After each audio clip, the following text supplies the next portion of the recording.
В начале конференции директор института Роберт Гаглойт отметил две даты, связанные с 18 марта. Это иерецкая трагедия, являющаяся одной из кровавых страниц в истории геноцида народа Южной Осетии, а также день смерти ученого мирового уровня Васу Абаева. Присутствующие почтили память невинно убиенных и великого ученого минутой молчания.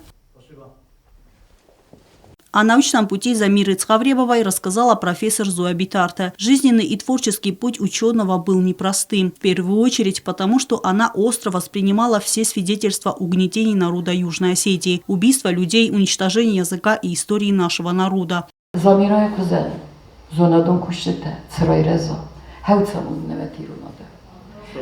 Dissaggio dimag, dissaggio zonadon kusak, dissaggio podegenek, eme dissaggio chametek a dimag, bentol chametek. Birehat be mekkone haszkutai, vagy teneder, kunni ezett tajsi zonadon arkai, vagy teneder barnat taj zonadon kusego.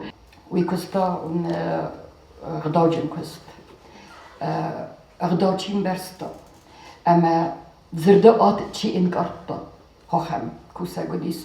Об известном ученом своими воспоминаниями поделились и другие участники. Повестка дня конференции включала также несколько докладов. Научный сотрудник отдела истории и этнологии института, кандидат исторических наук Константин Кочев зачитал доклад на тему «Аланские инсигнии в западноевропейской литературе эпохи Ренессанса». Украшения власти предков осетин Алан, в первую очередь Леопард Барс, отражены в сочинениях Агриппы, Скандербега, Фердуоси и других известных исторических личностей.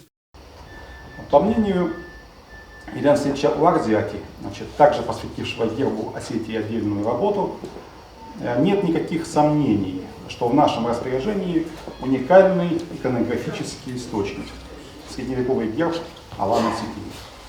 Это заключение он обосновал данными археологии, эпических сказаний и многих других источников, подтверждающих особую роль Барса, Леопарда в представлениях Алан и традициях других иранских народов. Также были зачитаны доклады старшего научного сотрудника отдела новой и новейшей истории, кандидата философских наук Коста Дзугаева, старшего научного сотрудника отдела истории остинской литературы Аллы Бязровой и научного сотрудника отдела экономики Суслана Бекоева. Эльвира Тебилова, Сармат Гузитаев, Александр Кокоев, Зарина Татаева. Информационный выпуск сегодня.